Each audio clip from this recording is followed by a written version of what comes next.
ஆசையுடன் கேட்பவர்க்கு அள்ளித் தருபவன், அல்லல் துன்பம் துயரங்களை கிள்ளி எறிபவன், பாசத்தோடு யாவரையும் பார்க்கின்றவன், பாவங்களை பார்வையினால் மாய்க்கின்றவன்.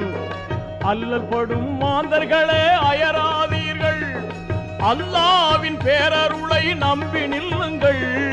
அவனிடத்தில் குறையனைத்தும் சொல்லி காட்டுங்கள், அன்பு நோக்கு தருகவென்று அழுது கேளுங்கள். இறைவனிடம் கையேந்துங்கள், அவன் இல்லை என்று சொல்லுவதில்லை.